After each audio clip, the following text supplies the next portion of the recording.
G'day legends, happy Friday. I hope that you are having a great day. I hope you've had a great week, and if you're American, happy Thanksgiving.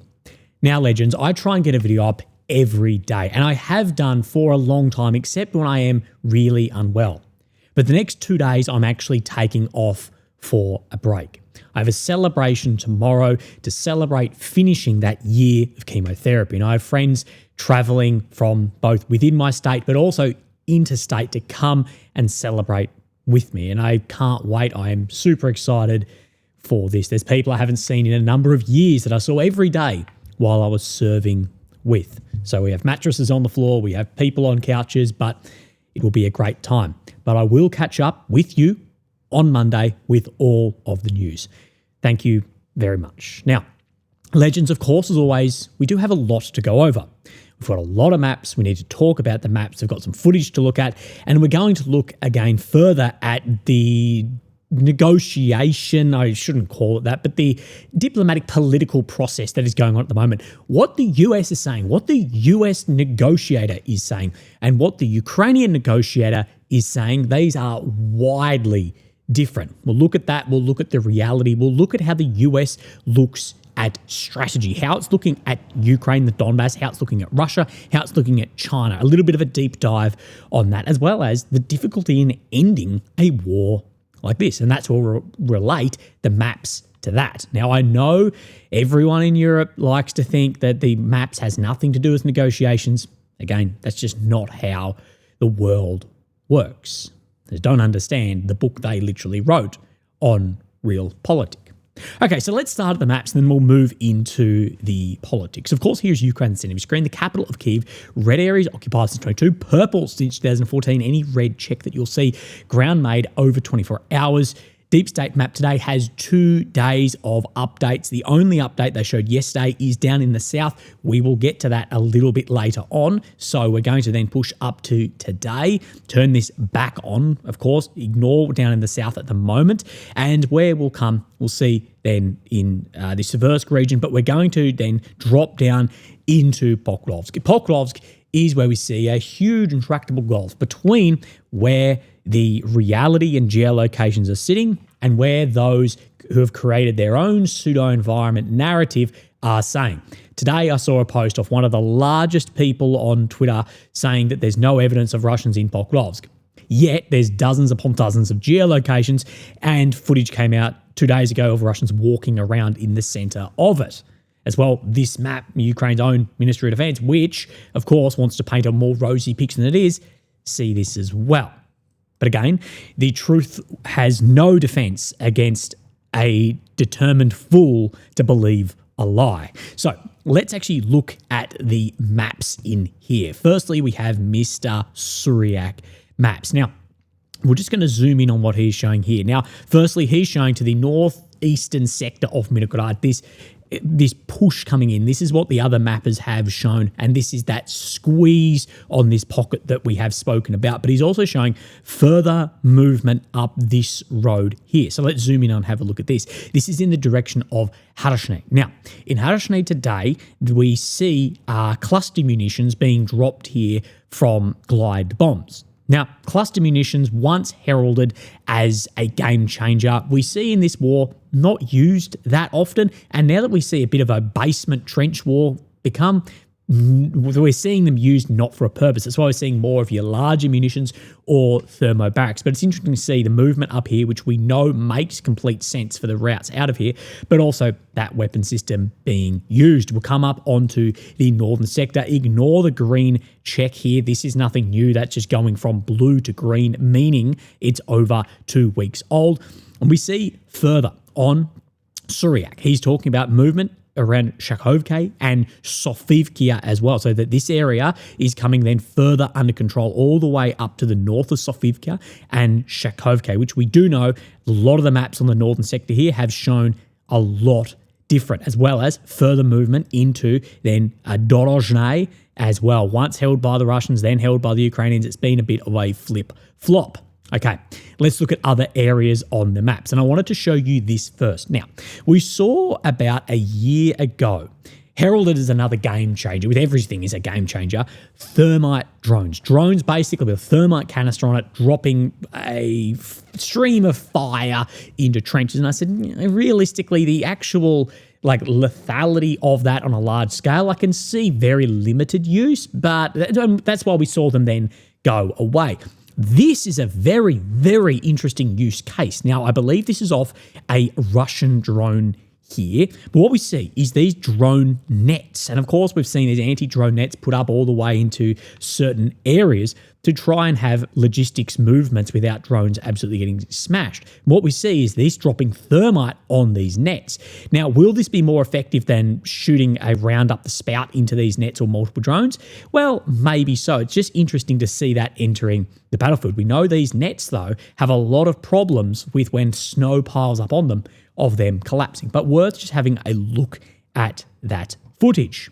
Right, where should we go next? Let's go right up north and work our way back down. We see Vovchansk, a little bit of red check.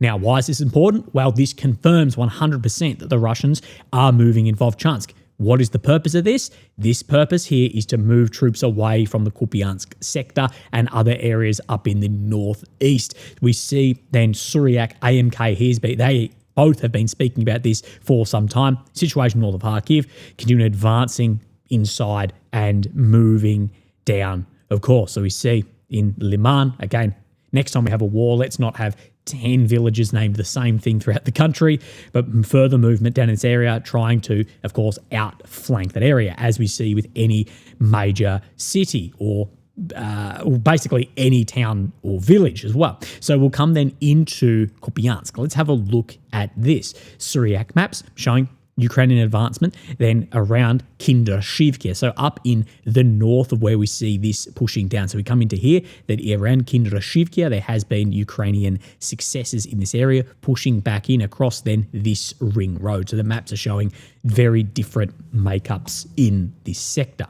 Next area, we'll do Seversk, then Bakhmut, then down into the south. We have a fair bit to talk about. So we see Seversk today, red check moving, then a couple of kilometers. Let's have a look here. Some 3.82 kilometers, which is a large advancement, especially on this front that didn't move for literally years, and grey zone through all of the eastern part of Seversk. We've had a number of geolocations in Seversk as well, and a lot of DRGs. We see Russia's been building on the north as well as on the south. So let's focus on the south. This is the Vreminka, Zanivkia area that we see where the Russians have been then building up. We can see where this reservoir is just to get a bit of a basis of where we're looking. And it's to the direct west of here across to this road. So taking this in. And again, this is what other mappers have been showing, as well as geolocations in similar areas. Now, in that northern area, Dronivka, Yampil, we have, of course, some claiming Yampil has come under Russian control. We see further movements on the northern side. We see where this road is leading. Of course, that leads directly then up into Liman, but down this road, all then coming further under control and in this sector as well. So keep an eye on that. It hasn't moved for a long time, but it's very, very important area. Now we'll come down, we see Bakhmut, Chasiv Yar, and we're looking just in this sector in here. The labelling for this area is not great, but we'll get an idea. Solid front, the last 4 days, Russian army control over most of the locality of Vusualivka.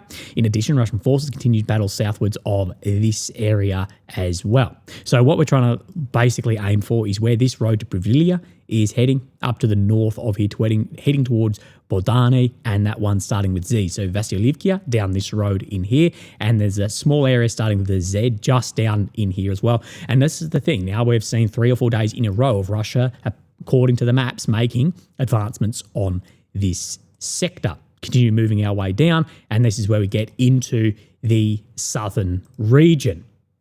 Now, we need to talk about, of course, the Velika front line, Novopavlivki. Of course, this is grey, but it's been grey for well over a week now.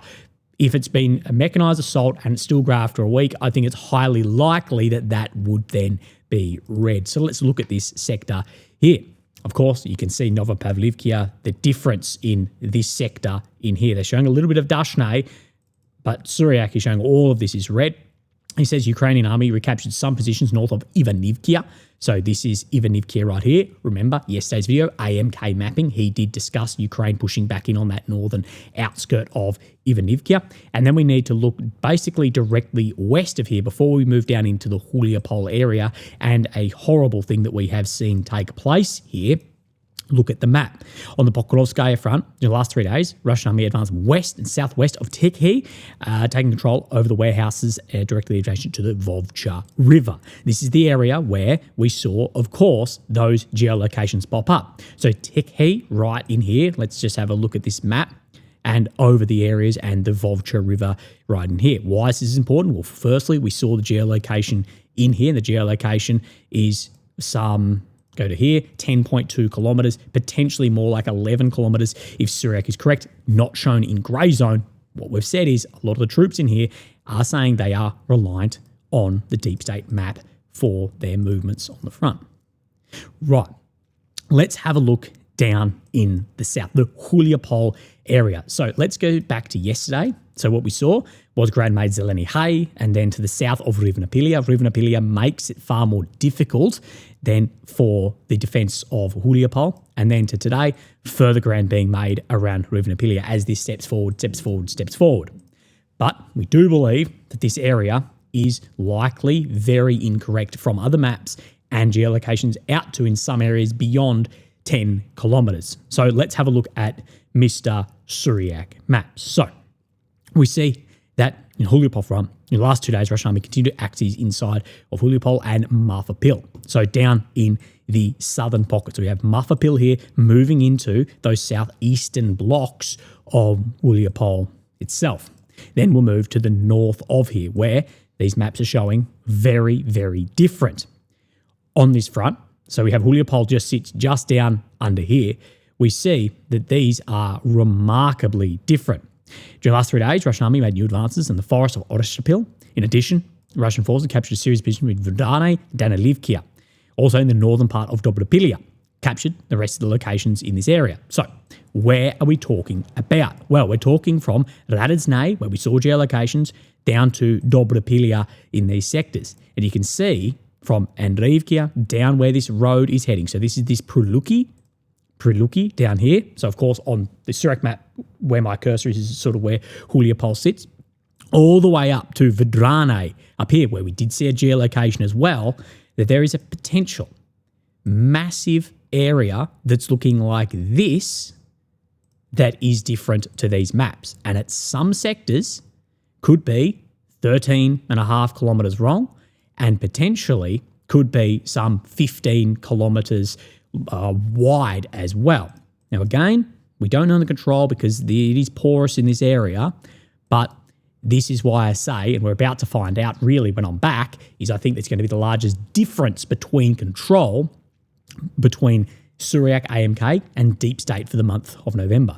Let's look then at Rivnapilia because this creates some problems, as spoken about this Ukrainian officer.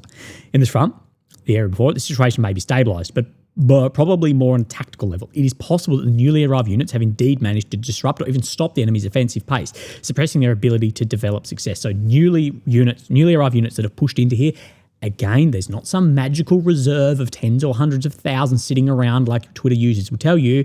Highly likely these guys are being either pulled off rotation or off another front line. We do know this area is getting smashed with things like FABs. However, on the operational scale, so tactics is just the very front, then we have strategy, then operational scale of this direction. Problems remain due to the enemy's capture of Rivnapilia, a dominant height in the area from which it's possible to create problems for the rear areas of their units from the flank. So high areas from when people are fighting with swords and catapults through to now electronic warfare and drones, high ground has always been highly valuable. Now, let's talk about this before we then move into talking about politics, peace proposals, and the situation of the war at a strategic, operational, and political level. Now, shocking footage has appeared of Russian infantry murdering 5 Ukrainian soldiers who had clearly surrendered on this front line right about where I've put this then arrow. Now, there is zero excuse ever for these actions, and I wish that all involved would be held to account regardless of the flag on their arm. Of course, we know this is, of course, not very likely to take place during or after the war. History shows very few war criminals ever actually pay for their crimes. Russia does have the responsibility to put these soldiers on trial, just like Ukraine has a responsibility to put soldiers who have committed war crimes on trial. Sadly, there's basically zero precedent from any state to actually try war crimes. Look at Vietnam, Gaza, Chechnya. You look at any war. Now, it has been circulated that the Ukrainians who were murdered here were drone operators. Of course, there is never any justification for this. But after seeing the hundreds or thousands of videos of drone operators torturing and executing soldiers, I can see why in the horror of war, some soldiers step over those lines. This does not excuse or reduce it from being a murder or an execution, though. Now, there is also zero excuse for the complete ignoring of mostly Ukrainian, at least by the footage, it's mostly Ukrainian footage of drones torturing, executing, and then the celebration of these crimes also, when drones are hitting clearly surrendering or horses to combat soldiers. If we do not hold ourselves and our partners, allies to a standard, how do we expect to take a moral stand against enemies? And I hear people now go, the laws don't apply when defending. Incorrect. Drones can't take prisoners, so therefore we can. But also, incorrect. Shut up, you nufties. Now, what we know with this war is, and all war, is as war continues, as it grows protracted, as it grows attritional, states grow then more desperate. And what we see is we see self-imposed limitations then jettisoned, and you see a spiral into greater brutality. Good examples of this is the introduction of gas into the battlefield in the Great War and bombing campaigns of cities during the Second World War, and clearly civilian targeting. Even when it was widely known and accepted, there wasn't strategic value in it. Now, before we move on to peace, we need to talk about, apart from this book, Planning for Protraction by Mr. Iskander Raman, because what we know is there's not, like the Europeans like to imagine, that there's a difference between the battlefield and politics. No, these are interconnected in almost like a string theory way. You push here and it pulls over there. They're not mutually exclusive as much as you would like it to be. I guarantee if Ukraine was winning, then you would absolutely accept that the battlefield and politics are related. So let's have a look at what he says here. Throughout history, short war thinking is often run aground on the jagged edges of political reality, with states repeatedly underestimating the amount of pain and devastation that determined adversaries can absorb prior to even contemplating surrender. And this is what I say. Before even contemplating surrender, we know from Russia's history they have a very, very long way to go. Russia's or the Soviets' history is bathed in initial catastrophic defeat and catastrophic losses, and they bounce back from there. Also, why I say people go, Ukraine's going to collapse in the next few months, I will always say that never everyone underestimates the pain and devastation someone will actually take, especially once it becomes existential, which it is for both. Especially this war is existential for ideologies and politics in EU as well, so they'll push you to any ends.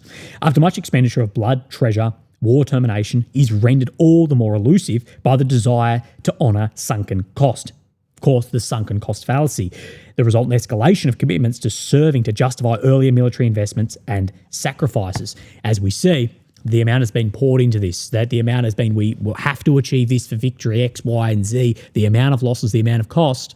This is why Ukraine to accept a deal that was worse in 2022 is political, starts with S, ends in I'd. As same as for the Europeans. It would be the same for Russia as well if they were the ones who were losing. Fred Eichel noted the greater the enemy's effort and cost of fighting the war, the more they'll become committed to his own conditions for peace, thus rendering the prospect of any mutually acceptable resolution all the more difficult. Protraction tends to breed brutality, whether through deliberate or inadvertent escalation. Increasingly frustrated and vengeful antagonists progressively jettison their self-imposed operational restrictions and moral reservations. And this is exactly what we are seeing at the moment, and this is why it's important to go through that before then we go into the politics, because you'll get an idea, the sunken cost fallacy, the costs put in, not wanting that to then go to waste, So that's why it's going to be so difficult to actually have an end to this war. That's why we're not going to see a mutual end to this war. I think it's either going to end in surrender or Dnieper or a collapse of a state.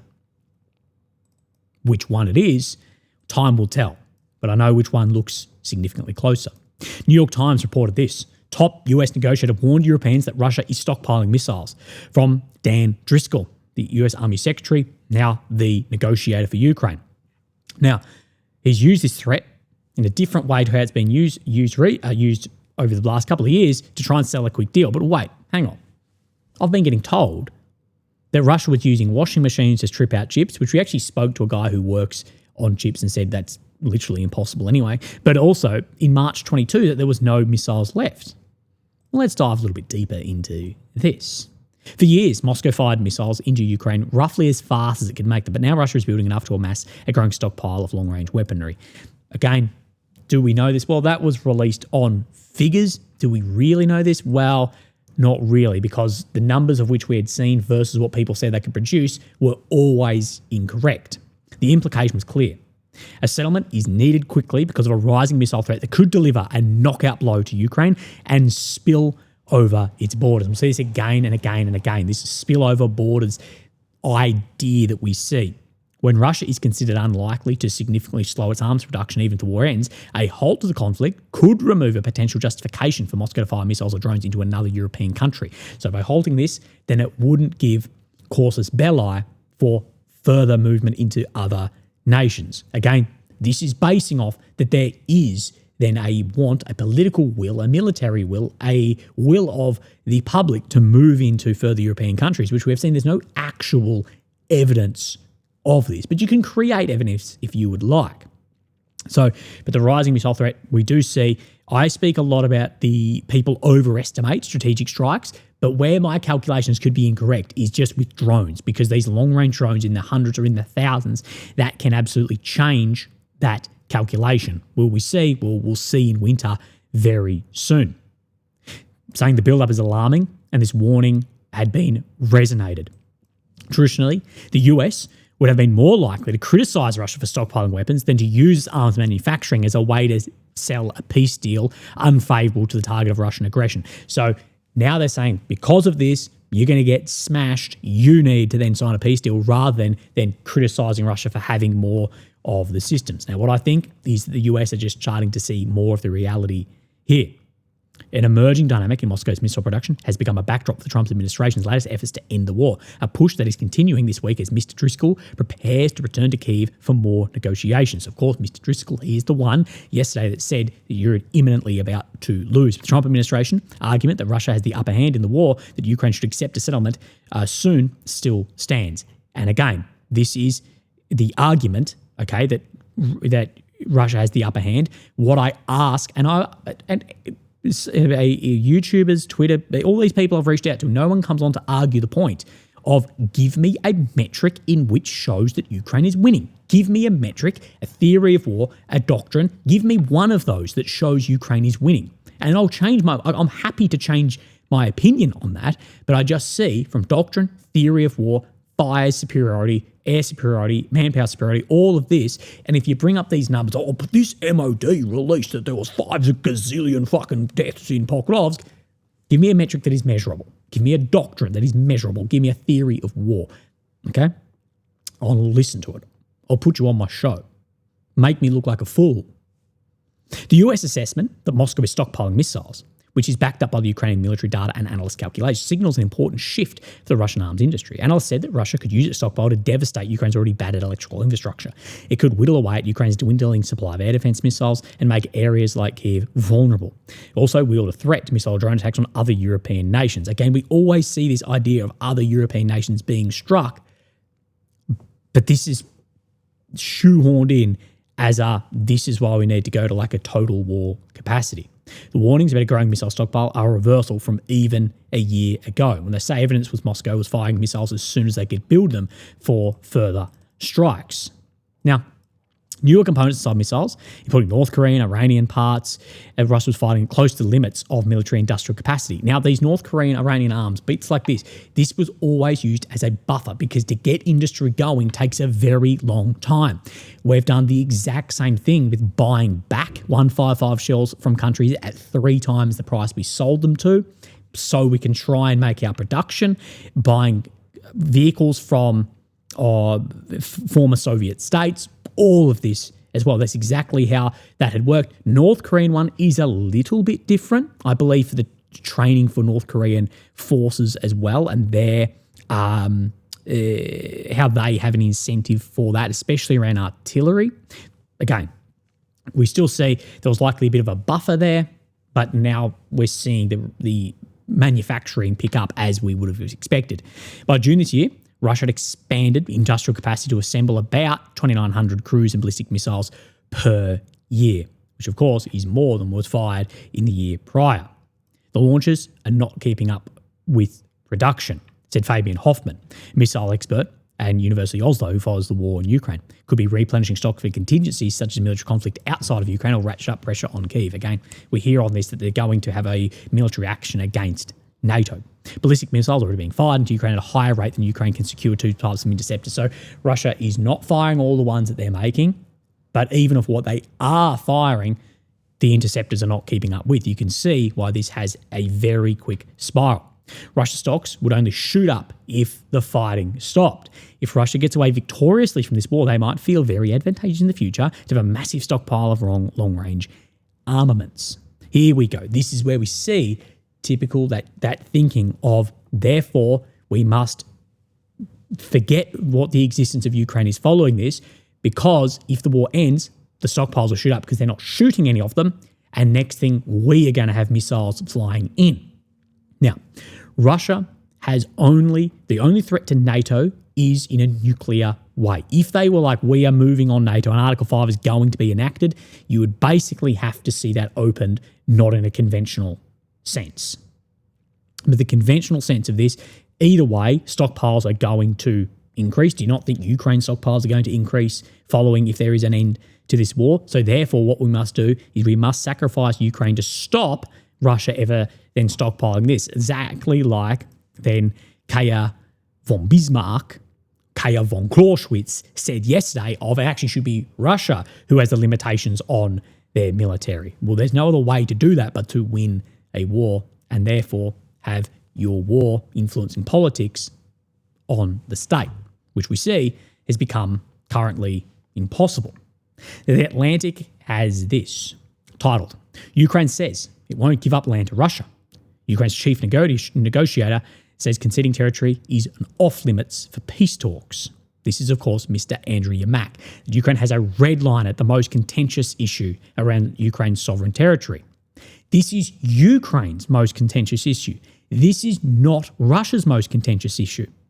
Russia's most contentious issue is Western military influence or stationing in Ukraine. So there are 2 different contentious issues in here.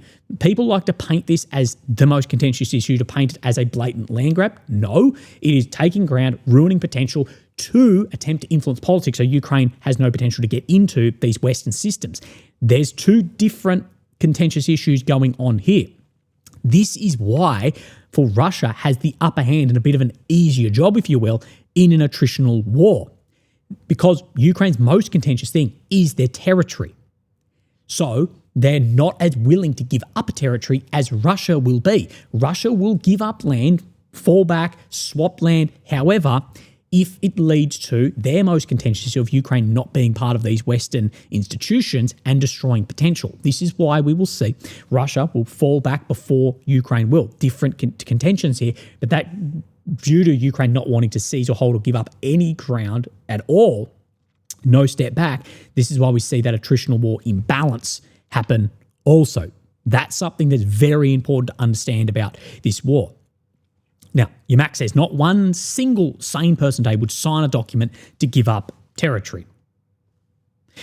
As long as Zelensky is president, no one should count on us giving up territory. He will not sign it away. The Constitution prohibits this. Nobody can do that unless they want to go against the Ukrainian Constitution, against the Ukrainian people. My question would be, well, what do the Ukrainian people actually think of this. But what else then is the option in here also? Because an area like Crimea, Donetsk are not going to be given up without then military victory through that, which currently is impossible. And if you asked me as an analyst, in the future, there is not a single strategy in reality that actually shows that either. We saw what happened down in the south on the 2023 counteroffensive with the best morale, the best trained soldiers, and the most amount of military might that Ukraine's going to be able to have during this war. Got about 8 kilometers. You're not even within any sort of range of an area like Crimea, which is significantly more fortified and significantly more difficult. It continues. All we can really talk about right now is really to define the line of contact, and that's what we need to do. So at this line of contact, therefore, have de facto controls, but we get it back after the fact. But what I'll say about the line of contact, line of control, is you do realize that this is moving day by day at an increased rate. Don't listen to the mouth breathers at ISW, who they still believe in linear warfare. So everything else is basically, I'm willing to be like, well, you live in the delusions of bloody witches, mules, and unicorns, mate. Like, what are you on about? You shouldn't. If you're meant to be a think tank with all these academics, you can't look at this and go, yeah, linear warfare is the way that this works. Ukraine position for the next round of talks, UMAC has laid out for the first time, will sharply constrain the space available for negotiators to reach a peace deal. Russia has shown no willingness to back away from its demand for Ukrainian territory because its demand of Donetsk is actually militarily achievable. But let's talk about this. Constrain the space available. That's why this is not going to go anywhere. But has Russia shown no willingness to back away from its demand? Well, actually, author, you are incorrect, because actually, yes, it has. Because its demands originally with Zaporizhia, Kherson as well, that's the demand, but they occupy area in Kharkiv, where this newer plan with Trump, it appears that it would be frozen along Zaporizhia and Kherson, and then it would be the Donbass that is taken. So we actually have seen that there is some willingness in that then authored plan. The American peace proposal was heavily weighted in Russia's favour. Demand for Ukraine to cede territory in Donetsk, where the Russian military has made slow and plodding advances at enormous cost in casualties, but the enormous cost of casualties needs to be looked at on both sides of this as well. And what I'm saying is, when you have superiority of fires and envelopments, I struggle to believe a lot of the ratios people give, but also he's just gone against himself saying cede territory in Donetsk. Yeah, that is the plan. The other plans were Kherson, Zap, that as well. So you can actually see that it has had shift. But we actually see that this plan that is heavily weighted isn't. It's medium at best. But the plan was actually less weighted than the battlefield is in Russia's favour. This is why we said they would never even accept that deal. Also, we said no willingness to back away from territory, which is what we're seeing. We've seen then this in Geneva has been re-looked at. Negotiators stripped out the most onerous Russian demands on Ukraine by putting in then a plan that is only weighted towards Ukraine as we went through the points in this. So that's going to, the original one wasn't going to be entertained. This one, less so. They continue to work on the deal today in Abu Dhabi, resulting in a proposal that does not contradict our interests and takes into account our red lines. But again, in war, this is then forced upon you. And if your red line is territory, your red line is NATO, the war will then continue, likely at an increased pace. Now, the peace talks resumed earnest this month with a massive corruption scandal that weakened Zelensky's standing. His former business partners extorting and laundering $100 million in bribes. People within Zelensky's party as well. A lot of these people then fled back to Israel. But not only Zelensky's business partners, people that own business in which Zelensky was laundering money through then tax shells as well. We know this from the Pandora Papers. Investigators have not directly implicated Zelensky or Yermak in the case, but calls Yermak resignation has intensified. That people saying we should start with Yermak, we need to clean house. The case is fairly loud. There needs to be an objective and independent investigation without political influence. That is what then Yermak is saying. But wasn't it Yermak and Zelensky that tried to shut down these corruption bureaus only a couple of months ago before then this all came out? By appointing him to lead Ukraine's negotiating team despite the scandals, Zelensky made clear to the people of Ukraine that Yermak continues to enjoy his trust. And after all these difficult years of difficult, tragic and dangerous moments, that he trusted me in negotiations and decide the fate of our country. So by keeping Yermak, therefore it's showing that I trust him, so you guys should too. From all the comments that I see, to a lot of people it appears like, no, It just appears that the corruption goes through all levels and that you're trying to contain this because you're all involved in it. That's how it appears to everyone in the comments that I see. I'm going to talk about the strategic implication of all this in a sec, but I wanted to have a look at this again because this is just ridiculous. We shared something from Michael McPhail yesterday. Of course, we spoke that he's a senior fellow at university, he's a professor, all of this, and every time I look at doing higher education, I look at stuff like this and I'm thinking, Jesus Christ, mate. But also, he was the ambassador to Russia 2012, 2014 under Obama and, of course, Big Mike, the first Big Mike of state. But let's look at this and just look at the dislocation from someone at the highest ends versus reality.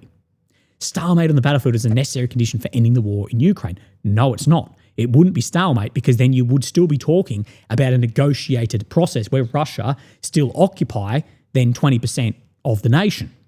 Ukraine, for what you want, McPhail, you need Ukraine to be advancing and that's showing they can take back these areas militarily. To achieve this, Ukraine needs more F-16s, more missiles for these jets. NASAMS Tomahawks would help. Trump Rubio could see serious. And what I've said is you're completely dislocated from the reality of the war. Talk to someone in the battlefield, mate. F-16s are having no impact. A lot of them have either been crashed or have gone down. They're a great jet. These are great missiles. More of this is going to take years. What Ukraine needs is hundreds of thousands more men who are, first problem with this, motivated because the only people are then voluntold to go to the front line by being ripped out of a car and thrown in a van. These then need to be trained over a number of months, exposed to the battlefield on secondary sectors over a number of months. You need hundreds of thousands of men that's going to take 6 to 12 months at a minimum. You have no idea what you're on about if you think that a few more F-16s is going to change things. We spoke about this before the F-16s went in. People sold merch of them flying over Moscow. What have we seen? No measurable effect. F-16s, Mirage, whatever, have zero measurable effect on the front line. Have they shot down some drones? Have they then hit some areas? Yes. But is it a measurable effect? No. The only aircraft having a measurable effect on the front line is Su-34.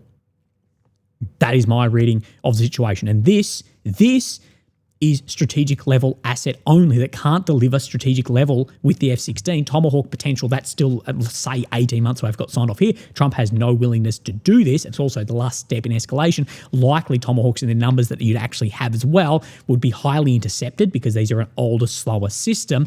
How many of them are there really? Not that many. It scares me. The dislocation from reality that these people who are at the absolute top actually have. So let's look at his peace plan. Russian soldiers go home, they leave Ukraine, Georgia, and Moldova. Russian honours international treaties and sign recognised sovereignty of the neighbours. Russia stops making long-range missiles and caps its army at 500,000. Hold elections, blah, blah, blah. Now, here's my retirement plan then, Michael. Here's this. We unfreeze the Russian frozen assets and you give $200 billion to Willie. I have a yacht and a jet, whatever. You need to still be realistic about this. My plan, your plan to be a millionaire can't be someone's going to give me $1 million. Your plan for this can't be Russia turn and walk away. If you understand anything about war, anything about the sunken cost fallacy, any foundations of war, any fundamentals of war, anything to do with war in general through thousands of years, or to do with this battle that is going on. And by your tweet above, which is your second tweet now about F-16s, shows you have no fucking clue what you are on about, except the want to pour in more young Ukrainians into this. This fucking evil, mate. But if this is the top level diplomats, that they only work in ideals, I wish Russia would have free, fair elections. I wish that they would go back and we had peace. But if this is where your diplomacy is starting at your top levels, we are truly fucked. My God. Like the ignorance to make this not as like some delusional NAFO dude sitting in India somewhere tweeting all this stuff. To make this and you're the ambassador there, you're a fucking knobhead, mate. Let's have a look at this from, and I mispronounced his name yesterday, from Hey Arnor on his Substack. I'll leave a link then below. Thank you for reaching back out to me after sharing yesterday. The USA and allies of Kyiv posing as a neutral bystander, presided over the man who first provided lethal weapons to that regime, wants out. So the US, who was at one point giving lethal aid, the first lethal aid, the most lethal aid, now is posing as a neutral party here. They want out of the war, which is a big then shift. And we have seen this. Trump will still say Biden's war, Biden's war, Biden's war. That's incorrect, knowing Trump's first term. But again, it makes a good point here of the betrayal that many feel. Unable to sustain the cost of the Ukraine conflict and seeking with every fibre to take the war to China instead, it is frantically seeking an off-ramp. We'll speak about that later because I've had the same analysis. The European elites are steadily antagonising their erstwhile US allies, who they need to remain on good terms with are in order to hold them inextricably bound to Europe. So trying to hold the US in this with their own ideas and ideals. Currently, they are their own worst enemies in this regard. Ukraine is not of strategic interest to the USA, whereas China certainly is. Push back just a little bit on that.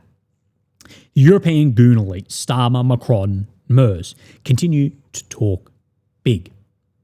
What I will say regarding these here, in history books in 500 years, when we look at the Western European problems and going down the toilet, Putin won't be named.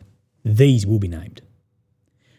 War with Russia is their chest-beating cry. Sending troops to Ukraine is their wish. An immediate ceasefire is their demand. While their position grows ever weaker, how long can such delusional men continue to hold sway in the UK and Europe, descending into the economic toilet bowl? A lot longer than you would think. And they've changed their voter bases maybe forever. So let's look at this and add my 2 cents. The strategic value of Ukraine for the US was about projecting influence eastward and using a pressure lever of NATO as well.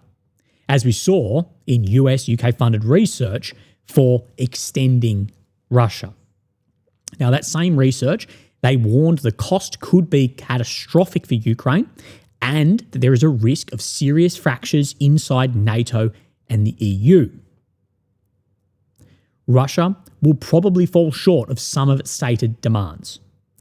Even so, the widening split between the US and European states may actually over time hand Moscow advantages and a victory well beyond its original aims. If its original aims was to then change the government in Kyiv, take some areas in the east, but if the outcome of this is a fracture between the US and Europe and European states, that's a larger win than Putin and Lavrov's wet dreams. Henry Kissinger said, "It may be dangerous to be America's enemy, but being its friend is fatal." Mr. Hayanor is right when he says the US is consolidating power because of China. No matter what happens in Ukraine, whether it is defeat, victory, stalemate, Washington will eventually seek some form of relations with Russia. Russia is a critical strategic partner in China's rise. Beijing, they benefit a lot from this. They prefer a weakened but stable Russia, a poorer but stable Russia.